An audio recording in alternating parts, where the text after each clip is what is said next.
Bab 1793. Bertemu lagi Ready Zhou. Aku butuh dua ini. Dari dalam memilih dua benda yang terhitung bagus, lalu Erikin membayar koin roh. Sebenarnya, teman seiman, jika kamu menginginkan beberapa senjata ajaib yang spesial, kamu bisa pergi ke pelelangan yang diselenggarakan secara pribadi.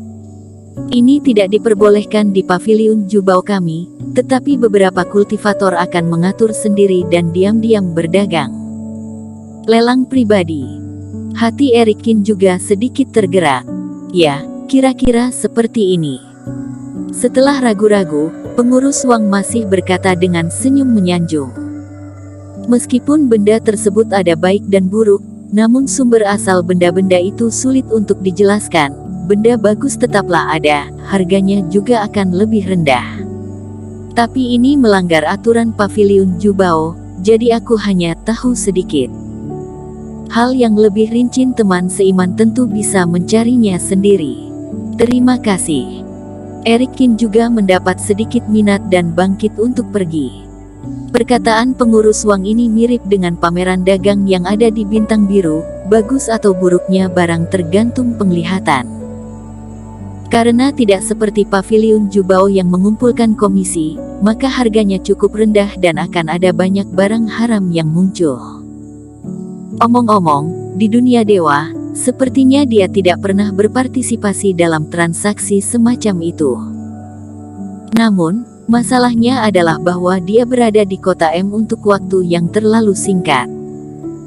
Bahkan jika ada kesepakatan seperti itu, aku khawatir hanya orang-orang yang telah tinggal di sini untuk waktu yang lama yang akan mengetahuinya. Atau tanya Vinola Su. Saat Erikin sedang memikirkannya, dan tiba-tiba terdengar suara seorang pemuda yang tak asing di depannya, menjajakan barang-barang. Nah, ini buku Istana Es Arctic 100 kecantikan yang baru dirilis, dan ini juga berisi berita eksklusif tentang rincian pasangan seiman gadis suci. Teman seiman, apakah gunanya ini? Tentu bermanfaat. Memahami ini sama dengan memahami pemilihan gadis suci untuk pasangan seiman, dan bahkan dapat digunakan ke semua wanita kultivator di Istana Es Arctic. Referensi sangat besar.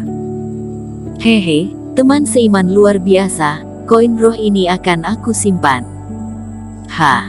Erikin melihat seorang pemuda yang dengan senyum sedang membuat kesepakatan. Ready Zhou yang sedang memberikan barang. Buku bergambar apa lagi yang dijual anak ini untuk menipu uang, bahkan menjual dirinya sendiri. Bisa dikatakan bahwa anak ini memiliki otak yang cerdik dan mungkin memiliki masa depan jika ditempatkan di Bintang Biru, tetapi di benua ini, kultivasi adalah kata terakhir. Namun, Erikin tidak terlalu memperhatikan hal ini, malah hatinya sedikit tergerak. Seorang pria yang akrab dengan paviliun Jubao, bukankah hanya satu? Pemuda ini lahir di Istana Es Arctic dan dibesarkan di paviliun Jubao sejak dia masih kecil. Jika dia akrab dengan tempat ini, dia tidak akan menabrak dinding bahkan ketika dia berjalan dengan mata tertutup. Mengetahui informasi pasangan seiman gadis suci, aku benar-benar menghasilkan banyak uang akhir-akhir ini. Ready Zhou ceria, memikirkan keuntungan hari ini, tetapi tidak tahu bahwa bahaya sudah dekat. Dalam 3 hari ini saja, aku mendapatkan 10 koin roh emas, yang merupakan jumlah uang yang sangat besar. Dalam beberapa hari ini aku harus membeli beberapa pernak-pernik yang menarik dan menyuap Haruka dan Mona. Gadis suci pasti akan meremehkan barang yang aku beli. Aku akan memberi mereka beberapa manfaat sebagai ucapan terima kasih. Ready Zhou memikirkannya dan hendak berjalan ke depan, namun dia merasa lehernya terjepit dari belakang, dan kakinya tiba-tiba menggantung di udara, membuatnya tidak bisa berjalan. Siapa yang berani bercanda denganku? Ready Zhou marah dan ketika dia melihat kembali ke pria yang membuatnya takut, wajahnya pucat. Kamu, Senior Qin, lama tak berjumpa. Wajah Ready Zhou langsung berubah dari marah menjadi tersenyum, dan berkata dengan datar. Sebelumnya, kamu menerobos kabut yang kacau dan memasuki partai bagian luar. Sungguh menakjubkan. Aku masih mengkhawatirkanmu. Seperti yang diharapkan, hanya gadis suci yang pantas untukmu. Cari muka denganku. Sepertinya kamu tahu apa yang kamu lakukan. Eric Kin tersenyum, dan membawa Lady Zhou ke gang samping. Lady Zhou, menggunakan beritaku untuk mendapatkan uang, kepalamu sangat berguna ya. Eric Kin melepaskan Lady Zhou dan mencibir. Senior Kin, Kak Kin, aku hanya mencari nafkah, lepaskan aku. Lady Zhou menunduk dan memarahi dirinya sendiri sedang sial. Jika Eric Kin tidak menyentuhnya, dia masih akan menyangkalnya, tapi karena sudah menyentuhnya, menyangkal juga takkan berguna. Kamu memfitnah aku dan Vinola Su dan masih ingin bertahan hidup. Eric Kin mendengus dingin.